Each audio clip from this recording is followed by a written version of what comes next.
Palakkad by election ഉണ്ടാവില്ല. നിങ്ങൾ അതിനെപ്പറ്റി യാതൊരു ധാരണയും വെച്ച് പുലർത്തണ്ട. പാലക്കാട് ബൈ ഇലക്ഷൻ ഉണ്ടാവില്ല എന്ന് ഞാൻ ഉറപ്പിച്ചു പറഞ്ഞു. അല്ല, പാലക്കാട് ബൈ ഇലക്ഷൻ എന്തിനാ വരുന്നത്?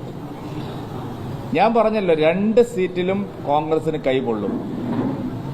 സുരേഷ് ഗോപിയെ മൂലക്കിരുത്താൻ വടകരയിൽ നിന്ന് തൃശ്ശൂരിലേക്ക് അയച്ച മഹാനും അതിനു വേണ്ടിയിട്ട് ഇവിടുന്ന് അങ്ങോട്ട് അയച്ചതും എഴുതി വെച്ചോളൂ നിങ്ങൾ. ഈ തെരഞ്ഞെടുപ്പ് കഴിയുമ്പോൾ ഈ 2 പരീക്ഷണങ്ങളും പൊളിഞ്ഞ് പാളീസാവും എന്നുള്ള കാര്യത്തിൽ സംശയം.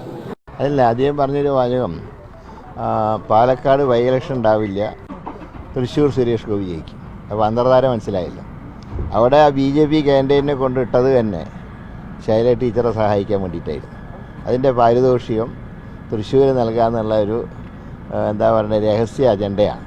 അത് പാവം CPIക്കാർക്ക് ഇതിപ്പോഴും മനസ്സിലായിട്ടില്ല, അവർക്ക് ഇപ്പോഴും നേരം വിളിച്ചായിട്ടില്ല. അപ്പം ഈ തെരഞ്ഞെടുപ്പിൽ ഞങ്ങൾ അശേഷം ഭയപ്പെടുത്തുന്നില്ല. ഈ അവിശുദ്ധ കൂട്ടുകെട്ട് ഞങ്ങൾ തുറന്നു കാണിക്കും. ഇപ്പോൾ കഴിഞ്ഞ 3 ദിവസത്തെ പിണറായിൻ്റെ പ്രസ്താവന ഒരൊറ്റ വാക്ക് മോഡിക്കെതിരെ പറഞ്ഞിട്ടില്ല, ഒരൊറ്റ വാക്ക് അമിത്ഷായ്ക്കെതിരെ പറഞ്ഞിട്ടില്ല. രാഹുൽ ഗാന്ധിയെ നടന്ന് ചീത്ത പറയുക. ചുരുക്കി പറഞ്ഞാൽ മോഹൻ ഭാഗവത് കഴിഞ്ഞാൽ RSSൻ്റെ 2ാമത്തെ നേതാവായിട്ട് പിണറായി വിജയൻ അധപ്പതിച്ചു. ഒരു കമ്മ്യൂണിസ്റ്റ് പാർട്ടിയെ കൊണ്ട് RSSൻ്റെ ആലയിൽ കിട്ടിയതിൻ്റെ പാപഭാരം പിണറായിക്ക് ശിക്ഷ കിട്ടും ജനകീയ കോടതിയിൽ നിന്ന് മാത്രമേ പറയൂ.